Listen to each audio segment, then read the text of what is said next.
I was 22 when I took a summer job as a night security guard at an old industrial warehouse in Michigan. The building had been abandoned for years before the company bought it to store surplus equipment, but it still carried the stench of rust, dust, and something else I couldn't quite identify. On my first night, I thought the creaks and groans of the building were just the usual settling noises. I quickly learned how wrong I was. The warehouse was massive, a labyrinth of stacked crates, steel shelving, and narrow corridors that twisted in ways that made sense on the blueprint but felt disorienting in reality. My duties were simple: patrol the building, check locks, and monitor the security cameras from a small office tucked in the corner. I never saw anyone else working the night shift, and that's what I liked: solitude and a little extra cash. The first week was uneventful, except for minor annoyances. Lights flickering, an alarm going off that I had to reset, the occasional rat scurrying across the floor. But then things began to change. It started with the sound of footsteps, slow, deliberate, echoing through the empty aisles of crates. I'd hear them when I was alone in the office, staring at the grainy feed of the security cameras. At first, I assumed it was a coworker playing a prank or my imagination. But no one else was scheduled, and the cameras never showed anyone. One night, while I was doing my usual rounds, I noticed a shadow flickering at the end of one aisle. It moved too fluidly to be a trick of the light, too dark to be a reflection. My stomach tightened, but I rationalized it. Maybe a tarp had shifted, maybe a breeze. I passed the aisle, but when I looked back, the shadow was gone. I chalked it up to nerves and kept walking. The whispers began soon after. At first, I thought I was hearing my name, soft, drawn-out calls from the shadows. Eli. I'd paused, scanning the dark corners, but there was never anyone there. Then came the knocking, a rhythm that seemed almost like someone trying to communicate. It started small, faint taps against the metal crates, but it grew louder, echoing through the warehouse until my ears rang. One night, I was checking the far end of the warehouse when I saw movement out of the corner of my eye. A figure was standing on the mezzanine, looking down at me. I squinted, trying to make out details, but it was just a silhouette, unnaturally thin, with elongated limbs. I called out, expecting a coworker, but my voice was swallowed by the vast emptiness. When I blinked, it was gone. I started bringing a flashlight. Even though the building had working lights. The beam would catch shadows that weren't there when I looked direct at them, shapes that seemed to slither and vanish. I began hearing breathing behind me, heavy and ragged, even when I was alone. Then I found the first mark. I was walking past a storage area when I noticed scratches on the floor, deep, claw-like gouges that hadn't been there before. They led into the darkness and stopped abruptly, as if whatever had made them vanished mid-step. My heart pounded, but I told myself it was rats or a stray animal. I wanted to believe that. A week later, it escalated. While reviewing the security tapes, I noticed something chilling. A figure moving among the shelves, blurry and almost transparent. At first, I thought it was a glitch, but then I realized the shape made my movements exactly, moving in tandem, always just out of reach. I froze in the office, staring at the monitor. The thing raised its head, and I felt a wave of pure dread because the cameras couldn't capture a face, only the sense of something watching, waiting. The next night, I didn't stay in the office. I brought a friend, Jake, another night guard, to watch with me. Around midnight, while we patrolled, the lights flickered and the temperature dropped. We both saw it then, a dark, shifting silhouette at the end of the aisle. It didn't walk, it glided, unnaturally smooth, like it was part of the shadows. It stopped, and I heard a voice whisper in my ear, "Go!" But when I turned, nothing was there. Jake didn't say much, but I could tell he was shaken. That night, we left early. I tried telling the manager, but he laughed it off. "Old building," he said. "Echoes, creaks, your mind playing tricks." But I knew it wasn't tricks. Whatever was there, it wasn't human. I started sleeping in shifts with Jake, never alone. Still, it found ways to unsettle us. One night, my radio crackled, and I could hear someone breathing, low and wet. I turned, shining my flashlight into the rows of crates, and saw a figure crouching, too fast to be human. The thing darted behind a stack of pallets, leaving scratches along the metal and wooden crates. After a few weeks, I noticed it was learning. It anticipated our movements. Every time we went down a particular corridor, We'd find crates toppled, doors open that we'd closed. Sometimes my flashlight would die when I turned toward it, then flicker back on, revealing empty space, but a sense of menace hanging in the air. Then the nightmares started. Every time I closed my eyes, I saw the warehouse from above, shadowy corridors stretching endlessly. I heard the breathing, felt the gaze of something just beyond my vision. One night, I woke to find my closet door open, even though I lived alone. A shadow lingered at the edge of the room before vanishing. I couldn't take it anymore. I quit the job and avoided the warehouse entirely, but the presence followed me. I'd hear footsteps behind me while walking down the street. Shadows seemed to stretch longer than they should. I realized too late that it wasn't confined to the warehouse. Years later, I learned the building had a history I hadn't known. Before it was a warehouse, it was a small factory that had burned down in the 1940s. Several workers died in the fire, and the building was abandoned for decades. Locals whispered about strange figures seen through the broken windows, sounds of people screaming when the building was supposedly empty. No one talked about it openly, but I couldn't ignore the similarities. I've tried to live a normal life, but sometimes late at night I catch movement in the corner of my eye, a tall, thin shadow that doesn't belong slipping through the dark. I've learned not to acknowledge it, not to follow it. But deep down, I know it's patient. It waits, it remembers, and it's always close. Story the end. It started the night I took the first job at the roadside diner on the outskirts of a small town in West Virginia. I was 22, broke, and desperate for night work after graduating college with a degree no one seemed to want. The diner was a classic. Neon lights flickering over cracked windows, a long row of booths with torn vinyl seats, and a counter that looked like it had been there since the 50s. The locals called it Harper's, after the old man who had run it for decades before retiring. He promised me a simple night shift, mostly cleaning, stocking, and making sure the place stayed locked until morning. Simple enough. The first week passed with little incident, but the building itself had a weight to it. The air smelled faintly of old grease and something metallic. Sometimes I could swear I saw shadows moving across the floor even though I was alone. I chalked it up to nerves and too many horror movies. By the second week, I noticed the oddities. Plates and utensils were sometimes moved, even though I was meticulous about cleaning and storing everything. Sometimes I would hear the back door slam, even when I was certain I had locked it.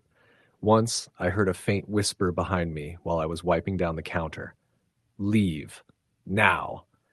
It was so soft, I thought I imagined it. Then, the sightings began. It was always at the edge of my vision. A figure standing in the corner of the diner, tall, thin, and dark. It never moved when I looked directly at it. The first time I mentioned it to the day manager, she gave me a strange look and changed the subject quickly. A week later, I was restocking the kitchen when I saw a face staring through the small window in the back door. It wasn't a normal face. The skin was pale, almost gray, and the eyes were black and hollow. I stumbled back, heart racing, and when I looked again, there was nothing. I tried to ignore it, but the incidents escalated. I started hearing my name being whispered in the kitchen, in the bathrooms, even the empty parking lot when I stepped outside to smoke. Sometimes the whispers were urgent, panicked. Sometimes calm, almost seductive, and always watching. One night, around 2 a.m., I was in the basement storing boxes of supplies when I heard footsteps. Heavy, deliberate, pacing behind me. I froze. "Hello?" I called out, voice shaking. Nothing. The footsteps stopped. I thought I might be imagining it, but then I heard breathing right next to my ear, slow and deliberate. I spun around. The basement was empty. Then I saw writing on the wall, words scratched into the concrete, uneven, like someone or something had been clawing them into the surface. My name was there, and beneath it, the words, "We've been waiting." I tried to take a photo with my phone, but the battery died instantly. I felt a cold wind sweep through the room, even though all the windows were closed. I called Harper, the retired owner, hoping he could explain. His voice on the phone was low, almost fearful. "Some places hold on to things," he said. "Some things never leave. Just don't go into the basement again." I pressed for more, but he hung up abruptly. That night, I couldn't sleep. I kept seeing that face at the edge of my vision. I kept hearing the whispers. Around 3 a.m., my phone rang. The screen was blank. When I answered, there was nothing but breathing on the other end. Then a whisper, so close it was inside my head. We're here. Always. The following week, I started seeing them everywhere. Not just in the diner, but in the parking lot, the alley, behind the building, even in the reflections of my car window. They were tall, shadowy figures, faces pale and featureless, sometimes with black hollow eyes. They didn't move like humans. They glided, almost floating, and every time I looked at them directly, they vanished. One night, desperate and terrified, I decided to spend the night in the diner to confront whatever it was. I brought a flashlight, pepper spray, and a baseball bat. Around midnight, the lights flickered and went out. I heard whispers, voices overlapping, chanting my name. I shone the flashlight toward the hallway, and I saw dozens of shadowy figures lining the walls, just out of reach of the light. They didn't move, but I could feel them pressing in, surrounding me. I ran to the basement, thinking I could barricade myself, but the door slammed shut before I could enter. I was trapped in the main diner room, and the shadows began moving toward me, silent but relentless. I swung my bat wildly, but it passed through them as if they were smoke. The whispers became a roar inside my head. You can't leave. You're ours. Then everything went black. When I woke, I was outside on the street in front of the diner. The sun was rising. My flashlight, bat, and pepper spray were gone. I ran home, shaking uncontrollably. The diner looked normal, quiet, open for the morning shift. No one believed me. The manager told me the basement had been empty for years, that the place was clean, and that no one had seen me there. I quit that day. I moved out of town the following week. But even now, years later, I still see them. The faceless figures, the shadows at the edge of my vision. Sometimes in dark parking lots, sometimes in mirrors, sometimes in the corner of my bedroom. The whispers follow me. My name in the empty spaces. I got a call from a friend recently. He had visited the diner, and he said it felt wrong, like the air was heavier there. He mentioned hearing whispers in the empty hallways and seeing shadows move when no one else was around. The diner is still open. Harper's still serving late-night meals, still holding whatever it is that won't let go. I've tried to block it out, tried to pretend it was stress or lack of sleep, but the cold always comes back, that suffocating, unnatural cold. The shadows at the edge of my vision. The whispers of my name when I'm alone. I can never escape it. I can never run far enough. Sometimes at night, I hear someone scratching on my windows, a slow, deliberate scratching. And when I look, there's nothing there, but I know they're watching, waiting, counting the days until they can claim me again. If you ever find yourself alone at night, in a quiet diner or an abandoned building, listen closely. The whispers may not be the wind, the shadows may not be tricks of your eyes, and if you hear your name, don't answer. Because once they know you, once they mark you, they never let go. I still see them, still hear them, still feel their cold, suffocating presence in every shadow, in every reflection, in every corner I turn. I don't know if I'll ever be free. Story the end. It started the night I moved into my new apartment in a small town outside Chicago. I had been excited to finally have a place of my own, a modest 2-bedroom unit in an old brick building, quiet, with a little balcony that overlooked a deserted alley. The rent was cheap, the landlord seemed pleasant enough, and I told myself I'd been lucky. I didn't know the building's history, and I wish I had. The first night, I unpacked boxes, set up my bed, and made a simple dinner. Around midnight, I thought I heard someone whispering my name. I froze, listening, and at first thought it was the wind outside or the pipes in the old building, but the voice was soft, deliberate, and distinctly human. Rachel, it said, or at least that's the name I thought I heard. My name is Emily. I chalked it up to exhaustion and went to bed, though sleep came reluctantly. The next morning, nothing seemed amiss. I was tired, sure, but rational. When I came home that evening, I noticed the door to my apartment was slightly ajar. I never leave it unlocked. I checked the locks, made sure everything was secure, but I couldn't shake the feeling of being watched. That night, the whispers returned. They were closer, just outside my bedroom door. Sometimes it wasn't a whisper. It was a scraping sound, like nails dragging across the walls. Over the next few days, the incidents escalated. Lights would flicker even when I wasn't touching the switches. My laptop, left on the kitchen counter, would be open to strange websites when I returned from work. Things I left on the counter, books, cups, keys were moved, sometimes stacked in the middle of the living room floor. One night I woke to a shadow at the foot of my bed. I could feel it watching me, but whenever I tried to focus on it, it vanished. I didn't sleep well after that. One afternoon, I met the building's superintendent, an older man named Mr. Callahan. I mentioned the strange noises, like the movements, and he hesitated before speaking. This apartment, well, it's had a few tenants over the years. Some didn't stay long. He looked uncomfortable. There were reports of people seeing things, feeling like they weren't alone. One woman left in the middle of the night, never came back. I tried to laugh it off, but there was a seriousness in his eyes that made my stomach turn. That night, the whispers turned into voices. They weren't just calling me by name, they were talking, sometimes arguing, sometimes laughing. It was hard to make sense of the words, but I could catch phrases like, "Don't leave," or "Stay forever." I tried recording them on my phone, but the recording came back empty. No sounds, no voices, just the faint static of my phone's microphone. Sleep became impossible. I stayed awake for nights on end, trying to keep watch. The shadows moved more freely now, darting across walls and ceilings. Sometimes I would catch a glimpse of something crouched in the corner, hunched and silent, watching. One night, I woke to a heavy thud on my balcony door. I lived on the third floor. I froze, heart pounding, staring at the dark glass. The sound repeated, slow and deliberate. When I dared to look outside, the alley was empty, but the sense of being watched intensified. Then came the dreams. At first, they were vivid but normal, things anyone might dream after weeks of exhaustion. But soon they became otherworldly. I would dream of the apartment differently. Rooms that didn't exist, walls breathing, shadows moving independently of light. Figures would appear at the edge of my vision, staring, whispering, beckoning. Sometimes I would wake and find marks on my skin, scratches that hadn't been there before.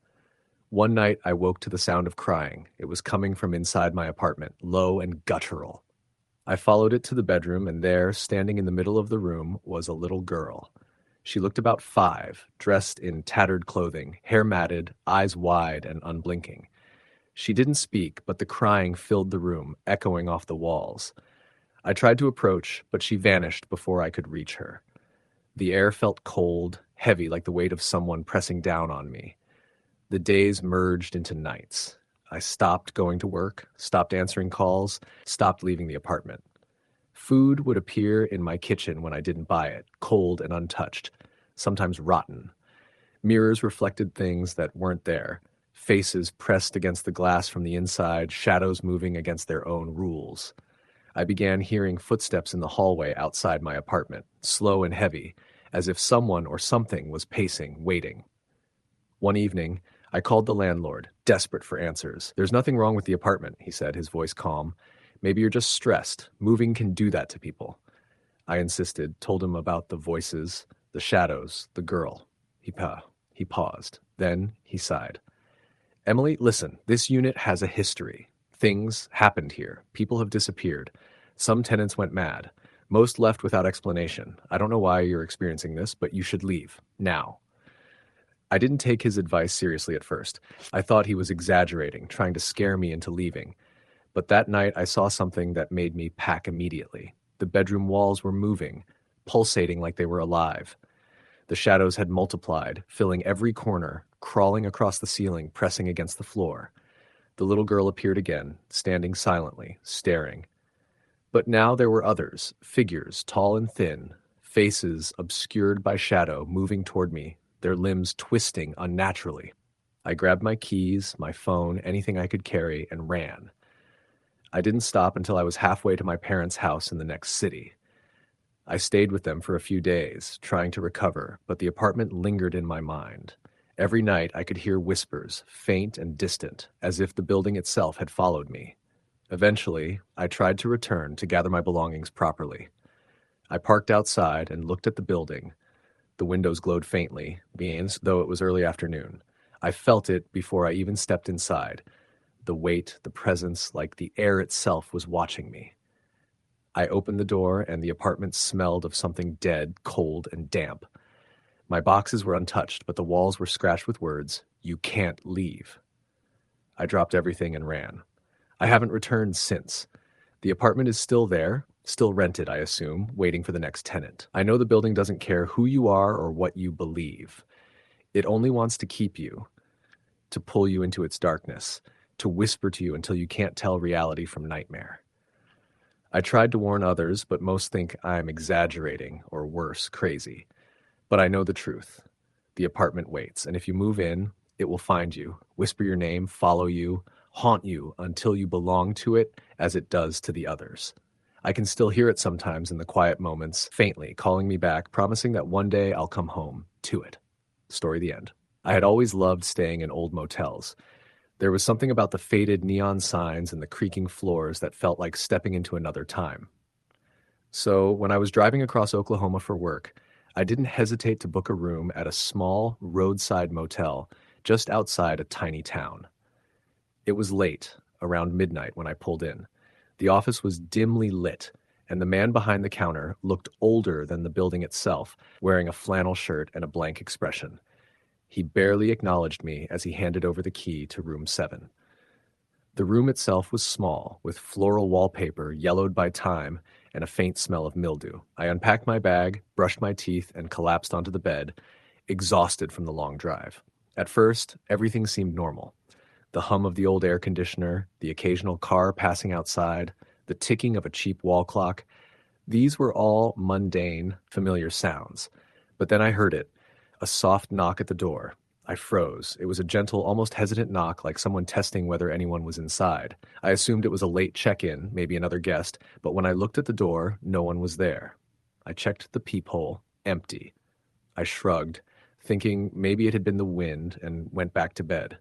Around 3 in the morning, I woke again. This time, it wasn't knocking.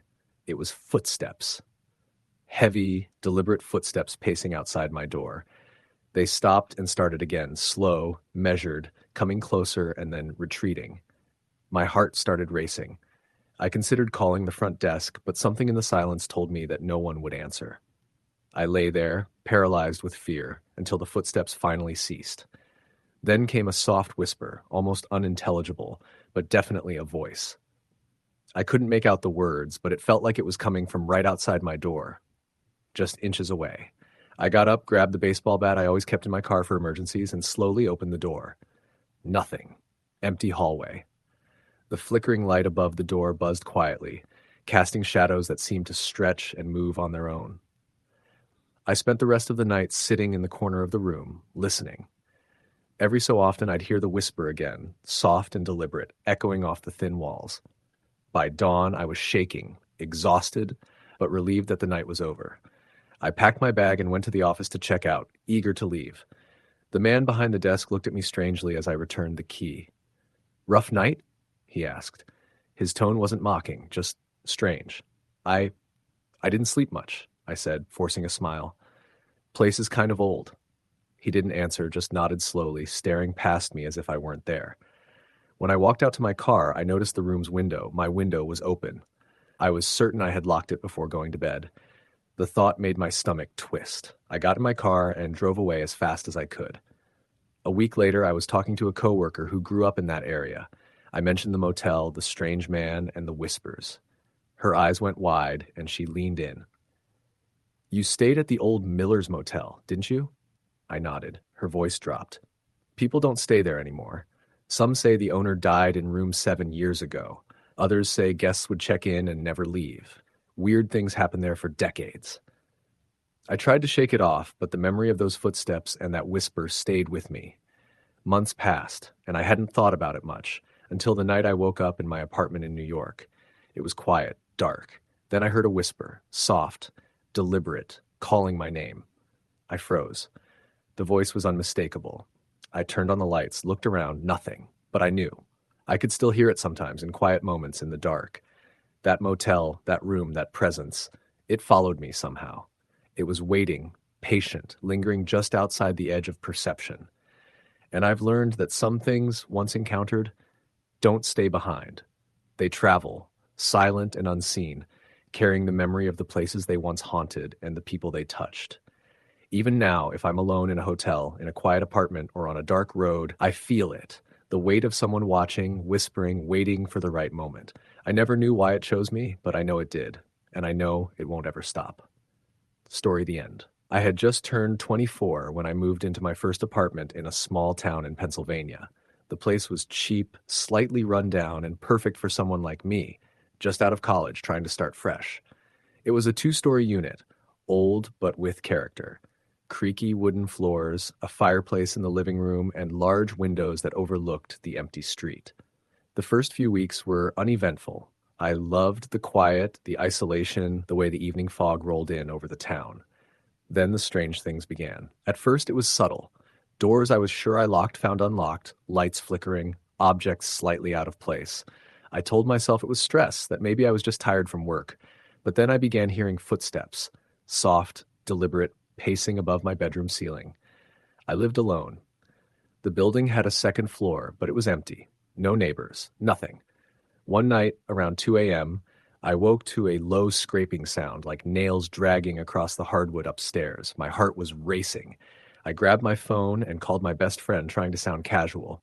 "It's probably just the wind," I told him, but even as I said it, I knew it wasn't the wind. The scraping grew louder, moving slowly across the ceiling. Then silence. I went upstairs. The second floor was empty, completely. Not a single thing had moved. But when I turned to go back down, I saw it. A faint imprint on the wall near the staircase, like a handprint pressed into the surface itself. Cold. Bone-chilling cold radiated from it, as if something had touched me through the wall. I yanked my hand back and stumbled down the stairs, breathing heavily. The following week, I began seeing shadows. In the corner of my eye, at the edge of my vision, there would be movement. A tall, thin figure that never fully revealed itself, always disappearing when I turned my head. I stopped going out at night. I stopped answering the door. I tried to leave work early, but every time I did, something would make me pause. A shadow in the window, a sudden chill in the hallway, the feeling of being watched.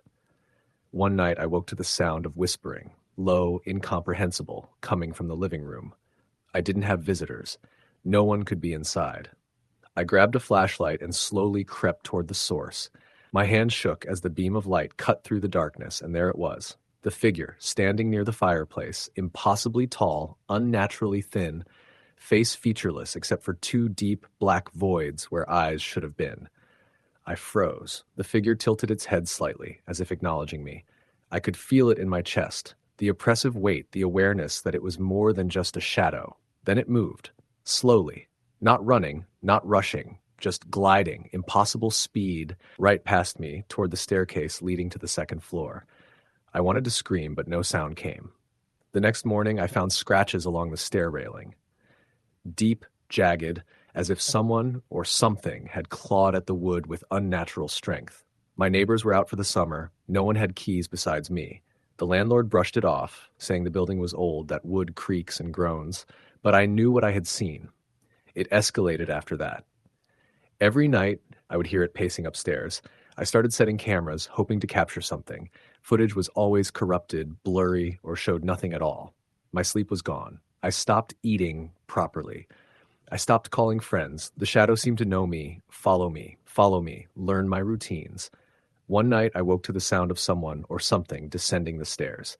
Heavy, deliberate footsteps, not gliding, not light. I hid in the closet of my bedroom, holding my breath. The steps stopped outside the door. I could feel it, right there, as if pressing against the wood. Then a scraping sound, slowly moving down the hallway toward the living room. I stayed hidden until dawn. When I opened the door, nothing was there. But the living room had changed. Furniture slightly shifted. A chair pulled out from the table, and on the floor, near the fireplace, a single handprint, cold, blackened, smudged, as if something had touched the floor and left a mark that burned into the wood. I couldn't take it anymore. I packed up everything I owned and left that night. The landlord called later, saying the apartment had been empty, untouched, just as I had left it. But I knew better. I knew that whatever had followed me, whatever had made that place its own, wasn't done. Years later, I still get glimpses. Shadows in darkened hallways, footsteps behind me when no one is there. Sometimes when I'm alone in my apartment, I feel a cold hand brush past my shoulder. And I know deep down that the figure I saw in that Pennsylvania apartment is still out there, patient, waiting for someone else to notice it, to invite it in. It's been over 5 years, but I still sleep with a flashlight by my bed, always scanning the corners, always listening for the faintest creak.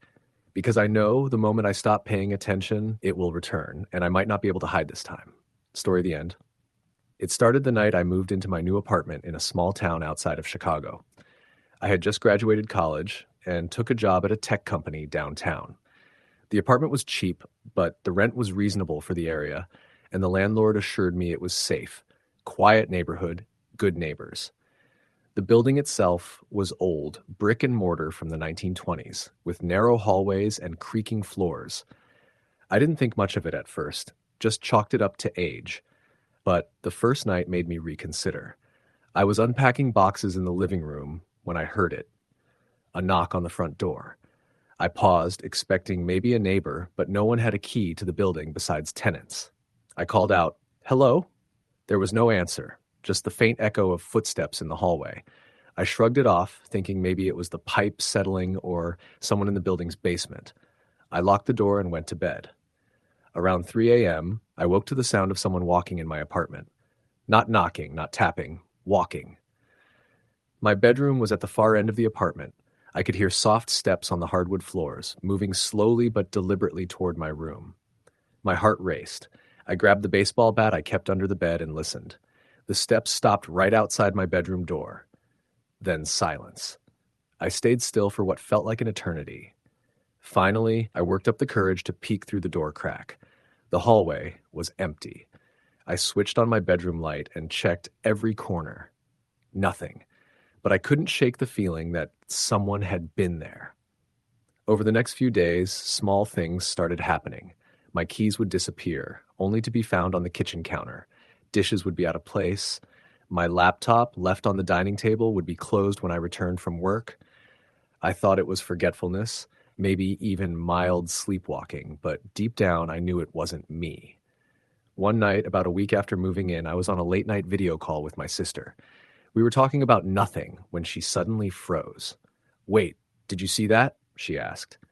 I turned my laptop camera toward the living room. Nothing. "I saw a shadow," she said. "A tall man standing behind you." I spun around, heart pounding, but the room was empty. She insisted she saw him, a dark figure, tall, featureless, standing in the corner of the room. I called the landlord the next day. He laughed nervously. "This building's old," he said. "Some tenants report things like that. Probably just shadows or the wiring playing tricks on you. You'll get used to it." His laugh didn't comfort me. Then came the voicemail. I hadn't given anyone my number yet, except close friends.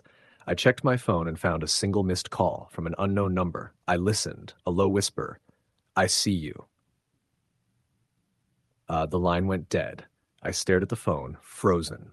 That wasn't a joke. That wasn't interference. That was deliberate. The next night, I woke to the sound of my bedroom door handle rattling. Someone was trying to get in. I grabbed my bat and shouted, "Who's there?" The handle stopped. I didn't sleep the rest of the night, sitting by the window with the blinds slightly open, hoping to catch a glimpse of whoever it was. After a few weeks, the activity escalated.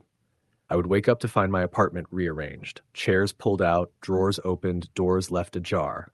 Once, I found a message scrawled on my bathroom mirror in condensation. "Leave." I had no idea how it got there. The bathroom had been locked, windows shut. I started sleeping in the living room, bat in hand, lights on, every door locked. One night, around 2 a.m., I heard whispers. Not one voice, multiple, overlapping, unintelligible, but urgent. I got up and turned on every light in the apartment. The whispers stopped, but then came a scraping noise. Fingernails across the hardwood, moving from the kitchen to the living room, then stopping right behind me. I spun around. Nothing. My breath came in short gasps. The breaking point came about a month after I moved in. I had friends over, trying to make it feel normal, trying to convince myself it was all in my head. Around 11 p.m., one of my friends, Sarah, saw it.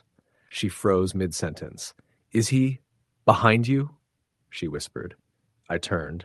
There was a figure at the edge of the living room, completely dark, taller than any man I knew, glowing eyes fixed on me. I yelled. Sarah screamed and it vanished in an instant. After that, I couldn't stay. I packed my things immediately and left the apartment, never returning. I called the landlord, but he brushed it off. "Tenants come and go," he said. "You probably just overreacted. That building's been here for nearly 100 years. You never know what stories it has. I've moved since then, never alone, always with someone else. But I can't forget. The whispers, the footsteps, the glowing eyes, they haunt my dreams. Sometimes when I close my eyes, I see that apartment. I hear the footsteps outside my bedroom door. I feel the weight of the presence that was always there, watching, patient, deliberate. I've read reports about the building since then. Others have moved in, only to leave within weeks. Strange occurrences, missing items, whispers in the night. Some say it's haunted. Some say it's just old wiring and shadows. I know the truth. I know what I felt.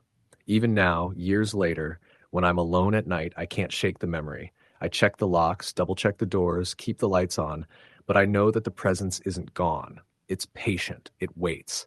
And if I were ever to go back, it would be there in the corner, watching, whispering, reminding me that some things are not meant to be alone. Story the end. It was a cold January when I moved into a small rental house on the outskirts of Indianapolis. I had just started a new job downtown and wanted a quiet place to live while saving money for something more permanent. The house was modest, a two-bedroom, one-bathroom bungalow built in the 1950s, but it had charm. The previous tenants had left most of the furniture, which was mostly outdated but serviceable, and there was a small fenced backyard. At the time, I didn't know anything about the neighborhood's history, and frankly, I didn't care. I just wanted a place I could call my own. The first week was uneventful, just the usual settling in stuff, unpacking boxes, figuring out where to put things, and adjusting to living alone for the first time in years. But the night I unpacked my last box, I noticed a cold draft coming from the hallway. Odd, I thought, since the windows were all closed and the heat was on. I shrugged it off, assuming the old house just had drafty spots. It started slowly. The first incident was subtle, things out of place. I would put my keys on the counter only to find them on the kitchen table the next morning. My laptop would be moved from the desk to the floor. At first, I blamed myself, thinking I had absent-mindedly moved things while carrying other boxes. But then it escalated. One night, I woke up around 2 a.m. to the sound of someone walking in the hallway outside my bedroom. I sat up, heart racing, and called out, "Hello?" No response. I strained my ears and listened as the footsteps stopped abruptly, then retreated toward the living room. My bedroom door was closed, my windows were locked. I tried to convince myself it was the house settling, but it didn't sound like the normal creaks. These were deliberate, heavy steps, the kind someone takes when they know you're awake. The next day, I mentioned it to my coworker, Tom. He laughed. "You're alone, man. Probably just your imagination. Old houses make weird noises." I wanted to believe him, but that night the unease returned. 2 nights later, I was cooking dinner when I felt it, watching. It's a hard sensation to describe, but you know it immediately. I turned around. The living room was empty. I shook my head, telling myself I was paranoid. But when I turned back to the stove, I saw something out of the corner of my eye, a dark shape standing in the hallway. I froze. It didn't move at first, just lingered there, tall and vaguely human-shaped. When I blinked, it was gone. I checked the hall thoroughly, but there was nothing. Things got worse quickly after that. Objects started moving more obviously. My kitchen chair would be in a different position every time I entered the room. My bed sheets would be ruffled, even though I had tucked them tightly before leaving for work. The air in the house began to feel heavier, like I was breathing through water. Shadows flickered in rooms where no lights were on. And then I started hearing the whispers. At first, I thought it was neighbors or people outside, but the sounds were inside, soft murmurs just at the edge of perception. They didn't form words, just syllables, repetitive and insistent. Sometimes I could swear they were calling my name. One evening, I decided to record the sounds. I left my phone on the counter in the kitchen and went to sit in the living room. Hours passed. When I checked the recording later, there was nothing, just silence. But I knew I had heard something. I could feel it. About a week into this, I noticed the handprints. They weren't on glass or mirrors. They were on the walls, faint impressions as if someone had pressed their palm into the paint, but no residue, no dirt, just the shape. At first, I thought I was hallucinating, but they multiplied over the next few days, appearing in the hall, the bathroom, even my bedroom. I started to feel like I wasn't alone at all, and not in a good way. One night, around 1 a.m., I woke to my bedroom door creaking open. I was paralyzed with fear. The room was pitch dark, but I could sense it. Presence. Something was in the room. I tried to move, to scream, but nothing came out. Then I saw it. A figure, tall, emaciated, with pale, featureless skin. No eyes, no mouth, nothing but a smooth, horrifying face. It stood at the foot of my bed, and for the first time, I felt true terror in my life. My body froze, my mind screamed to escape, but I couldn't. It lingered for what felt like hours, though it was probably only seconds. Then, just as suddenly, it vanished. I bolted upright, gasping for air. My cat, whom I had rescued recently, hissed and arched its back at the empty space. I couldn't sleep the rest of the night. The next day, I went online and started researching the house. I discovered that in the 1960s, a woman had lived there with her 2 children. She had a history of severe mental illness, and neighbors claimed she often spoke to people who weren't there. One winter night, she murdered her children before taking her own life. The house was vacant for years before being rented out again. I realized then that whatever was in the house was tied to that tragedy. It was bound to the walls, the rooms, the very structure. And I was living there alone, a potential new target. Determined to escape, I contacted a friend, Jenny, and asked her to stay with me one night. When she arrived, she was skeptical, but she didn't last long. Within an hour, she was crying and shaking after seeing shadows moving across the walls and hearing whispers in empty rooms. She insisted we leave immediately. We tried calling local authorities, but they didn't take us seriously. Paranormal experts I found online offered advice, but nothing seemed to help. The presence in the house was patient and intelligent. It moved objects, whispered, and appeared at will. It seemed to enjoy the fear, to feed off it. I stayed only another week. During that time, I began documenting everything: videos, photos, audio recordings. Most of it came out blank or corrupted, but once in a while a shadow would be caught on camera or a whisper faintly audible. One night, I captured the most terrifying thing. On video, the figure appeared behind me in my bedroom. I hadn't seen it, hadn't heard it, but the camera clearly showed it standing there, watching. I broke the lease and moved out, leaving most of my belongings behind. Even now, years later, I dream about it. I see shadows at the edge of my vision, hear faint whispers when I'm alone, and sometimes I feel a cold hand brush against my arm as if it had followed me from that house. I never returned to that part of Indianapolis. I don't know if the entity stayed in the house or followed me, but I know one thing. It was real, it was intelligent, and it waits patiently. I can't explain it rationally. People will call me crazy, but I know what I saw, heard, and felt. It wasn't human. It wasn't alive in any conventional sense, and it doesn't forgive intrusion. To this day, every time I enter a quiet house or hear footsteps when I'm alone, I remember that figure, tall, thin, faceless, and I shiver. And I know deep down that it's still out there, waiting for the next person foolish enough to live alone. Story the end. It was late September when I moved into the small town of Ashwood, Indiana. I had just started a new job at a local hardware store and rented a modest 2-bedroom house on the outskirts of town. The place was old, built in the 1940s, with creaking wooden floors, drafty windows, and a back porch that looked out into dense woods. I didn't mind the quirks. I liked the solitude and the cheap rent. What I didn't realize was that the solitude had a way of amplifying things you wouldn't normally notice. The first night was uneventful, aside from the usual settling noises of an old house. The floors groaning, pipes rattling, the wind making the windows shiver. I told myself it was normal. I went to bed around 11 p.m., exhausted from unpacking boxes. Around 2 a.m., I woke to the sound of someone whispering. At first, I thought it was the wind, but the whisper was too clear, too deliberate. "Hello?" I called out, my voice barely above a whisper. Silence. I lay in bed for what felt like hours, listening.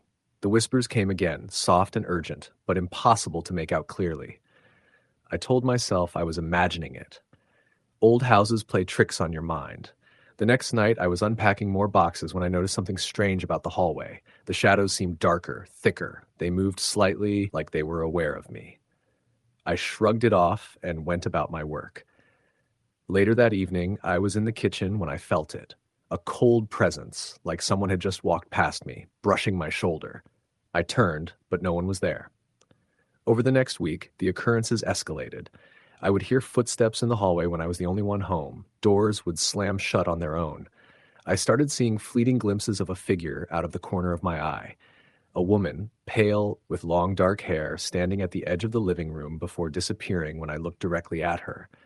I tried to rationalize it, telling myself it was stress or maybe sleep deprivation, but the feeling of being watched grew stronger each night. The whispers turned into voices, faintly calling my name. I began keeping a flashlight by my bed, convinced I would finally catch whatever was haunting me.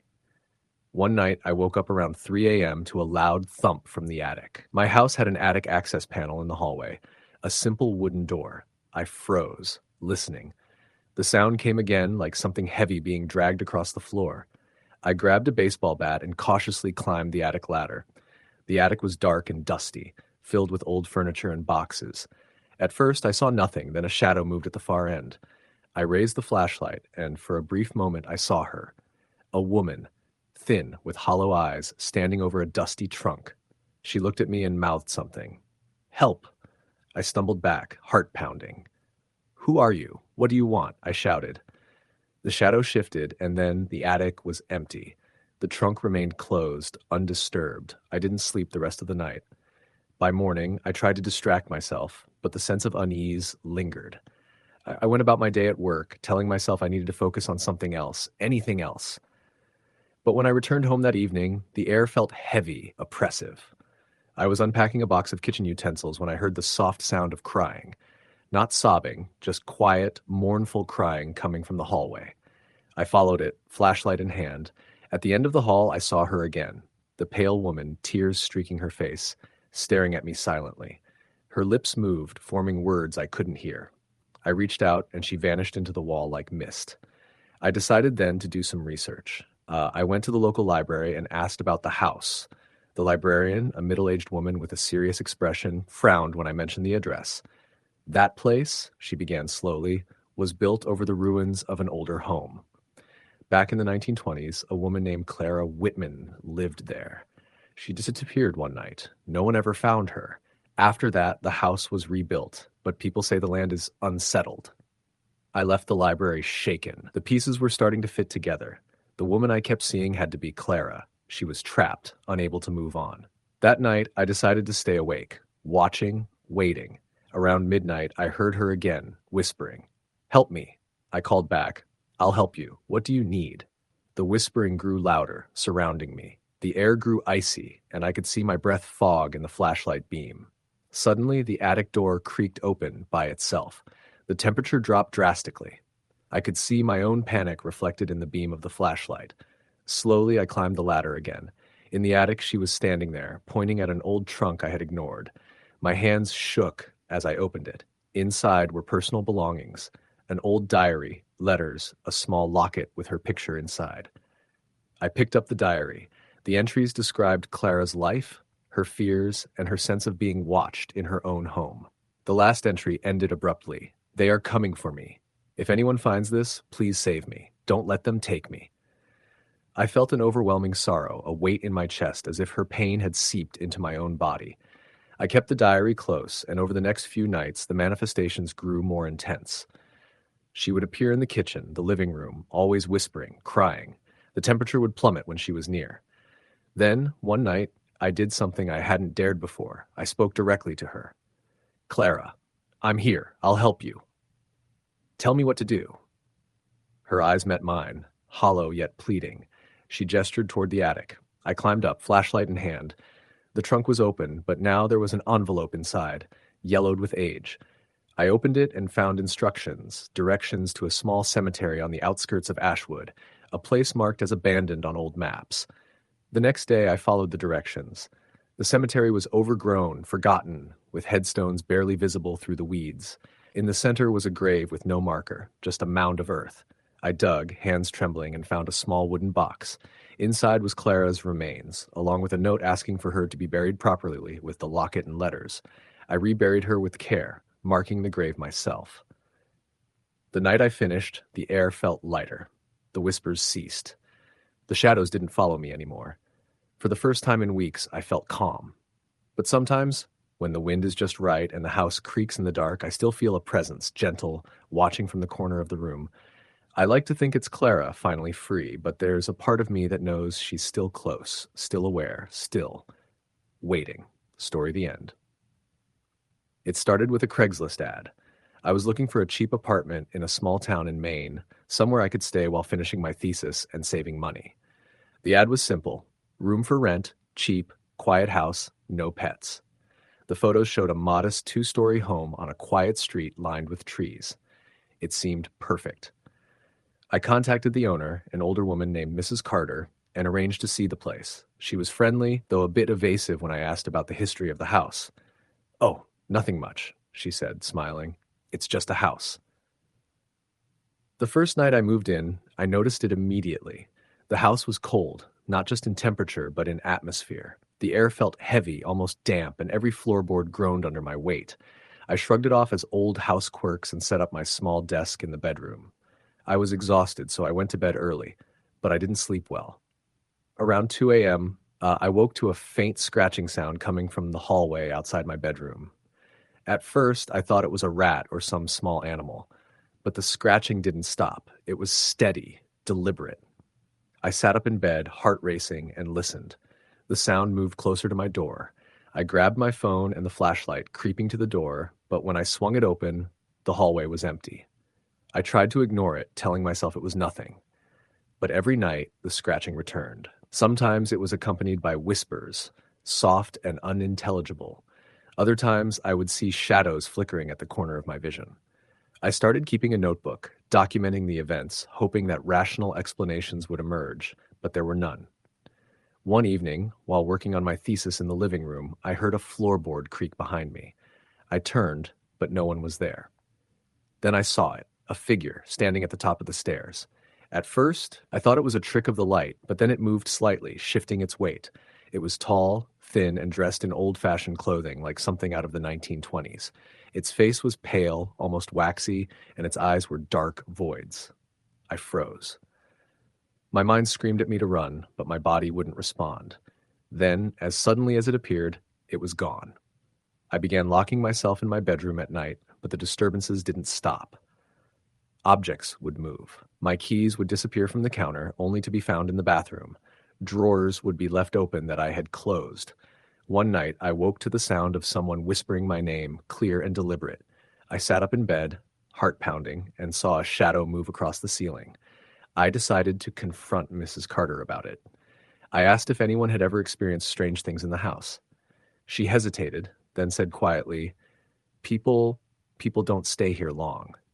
Some say it's the house, some say it's something in it." She wouldn't elaborate. That same night, the events escalated. I was in the living room when I heard footsteps coming from the second floor. Slow, deliberate steps pacing back and forth. I tried calling out, but no sound came. I grabbed a flashlight and cautiously ascended the stairs. At the top, I found the hallway empty, but the bedroom doors were all open, swinging slightly as if someone had just passed. Then I saw it again, a shadowy figure at the end of the hall. This time it moved toward me, gliding silently. I stumbled backward, tripping down the stairs, my flashlight clattering across the floor.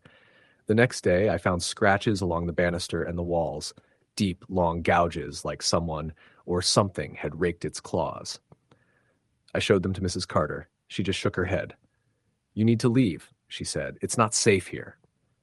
I tried to move out immediately, but the timing was difficult. I stayed another week, each night worse than the last. The whispers became voices, speaking in full sentences, accusing, demanding, warning. I heard things like, "You don't belong here," and "Leave now or stay forever." I would wake up with bruises on my arms and legs, no memory of hitting anything. The most terrifying night was when I woke to see the figure standing at the foot of my bed. Its face was inches from mine. Its breath was cold, smelling of decay. I tried to scream, but no sound came out. Then it whispered softly, "Why do you stay?" I bolted upright, the room empty again. I packed my things immediately and left, vowing never to return. I moved to another state and tried to forget, but the memories haunt me. Shadows in dark corners, whispers in the night, cold spots that make my skin crawl, all reminders of that house. Years later, I discovered that the previous tenants had all left abruptly. Some cited mental breakdowns, others reported seeing the same figure. One family claimed their child spoke of a man who watched them at night. The house had a reputation, though it was never documented officially. It was just known. I've learned to live cautiously. I never rent older houses alone, never stay in a room that feels wrong, never ignore the sense of being watched. And yet, sometimes late at night, in a quiet apartment, I hear the faint scratching, faint whispers of my name. I know it's not the house this time, but the memory of it, the imprint of whatever lingered there, still follows me. The scariest part is knowing it doesn't need to be physical to terrify.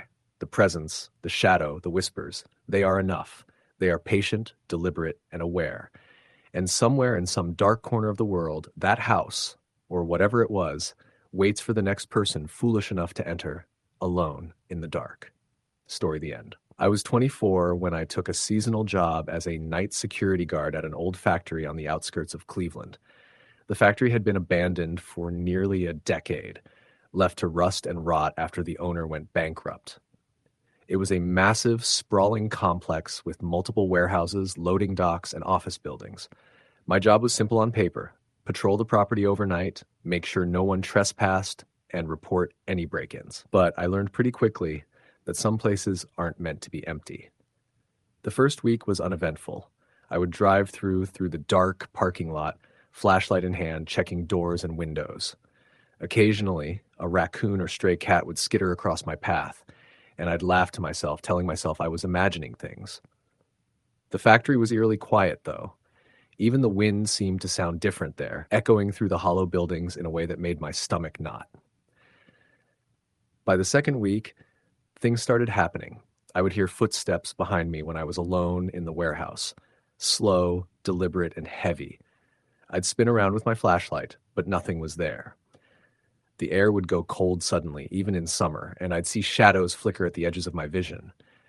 I told my boss about it, but he laughed it off, saying, "Old buildings make noises, kid. Don't let your imagination get the best of you." One night, about 3 weeks into the job, I was doing a routine check of the main office building. The place was completely dark, the windows caked in grime. As I walked down the hallway with my flashlight, I saw writing on one of the walls in what looked like dried blood. It said, "Leave now." My heart skipped a beat, and I almost turned around and quit on the spot. I called my supervisor to report it, but when he came the next day, the wall was blank. No blood, no writing, nothing. That was when the knocking started. It began as faint taps at the windows, like someone was testing to see if I was paying attention. Then it got louder, heavier, more rhythmic. I would be in the middle of a patrol, and suddenly all the windows along the warehouse would start banging simultaneously, even though no wind was blowing. I tried to ignore it, but I couldn't shake the feeling that something was inside the building with me.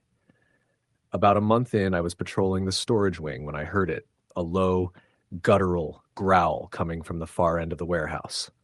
I froze, flashlight shaking in my hand. The growl was followed by scraping sounds like metal claws on concrete. I called into my radio, but there was no response.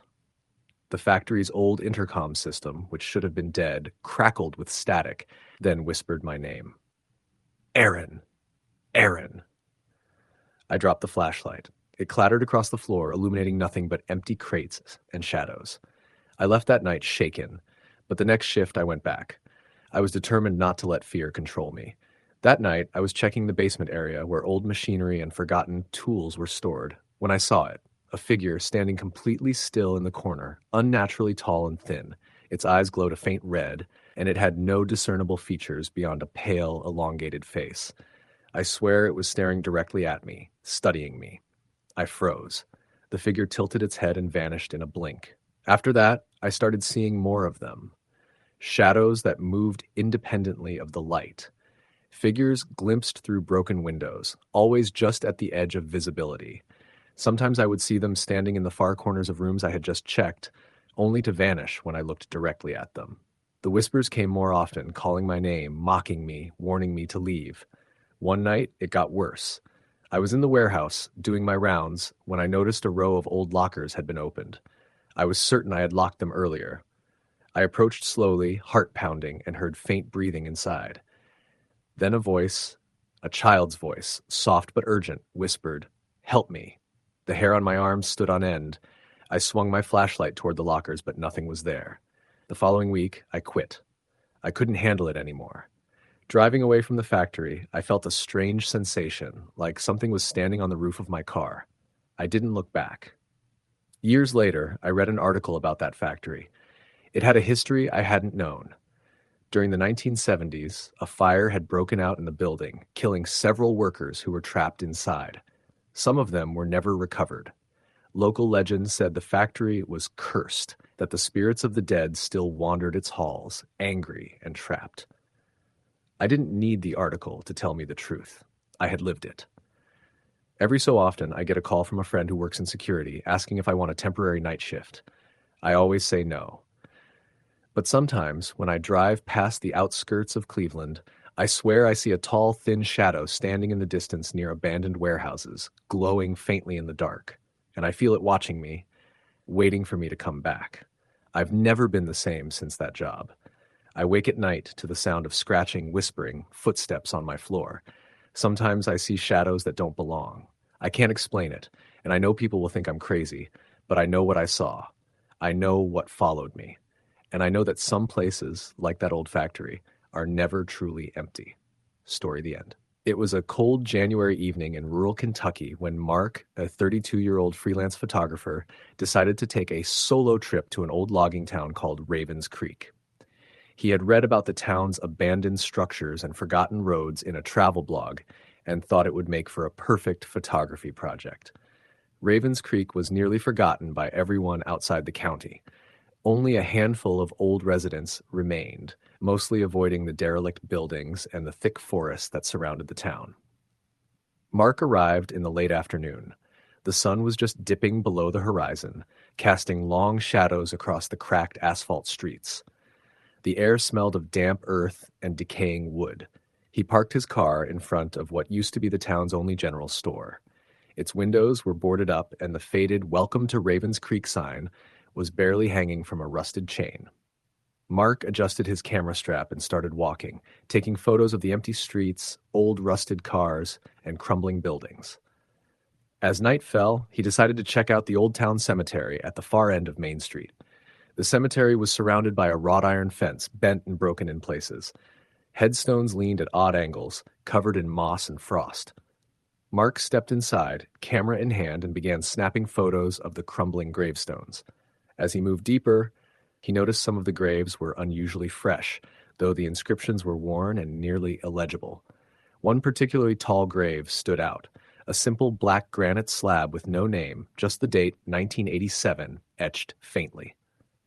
The air grew colder, and Mark's breath fogged in the flashlight beam. He felt an uneasy sensation, as if he were being watched. At first, he dismissed it as paranoia, the product of being alone in a deserted town. But then he heard it. A soft rustling behind him, like someone walking on dead leaves. He spun around, flashlight cutting through the dark, but nothing moved.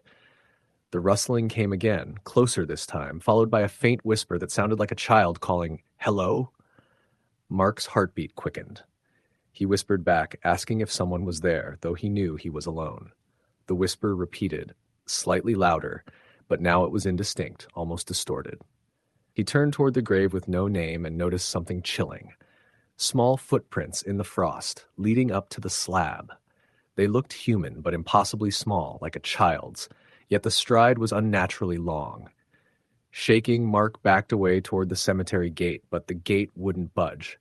He tugged on it, heart racing, and suddenly heard a low, guttural growl from behind the black granite grave. He shone his flashlight in the direction of the sound. There was nothing, at first.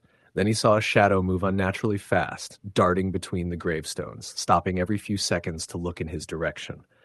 Mark stumbled backward, tripping over a root and falling hard onto the frozen ground.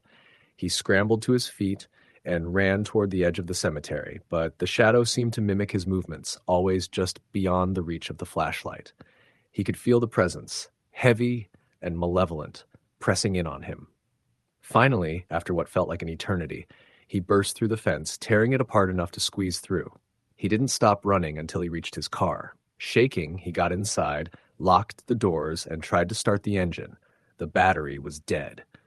Panic rose in him as he realized he had no cell service. The town was too remote. He got out and ran toward the road, hoping to flag down a passing car. That's when he saw it. A figure standing at the edge of the tree line, just beyond the road. It was tall, thin, and humanoid, but its limbs were elongated and its head tilted at an impossible angle. Its eyes glowed faintly in the moonlight, reflecting the flashlight beam. Mark froze. The figure didn't move at first, just watched him. Then it began to move toward him, slowly, deliberately. He turned and ran again, stumbling through the woods, branches scratching his face and tearing his clothes. He could hear it following, the crunch of leaves too loud and too deliberate. Every so often it paused, tilting its head, studying him. The whispers returned, now all around him, incomprehensible and urgent, echoing off the trees. Hours seemed to pass as Mark ran blindly through the woods. Eventually he found a small dirt road and a truck parked at the side. He sprinted toward it, pounding on the door. The driver, a man in his 50s, yanked the door open. "Get in, hurry!" Mark shouted, barely catching his breath. The driver didn't ask questions. He just slammed the door and started the engine. As they drove away, Mark looked back through the rear window. The shadow figure stood at the edge of the trees, watching. It didn't move, didn't chase, just waited. The driver noticed Mark staring and said quietly, "It doesn't follow, not yet, but it remembers."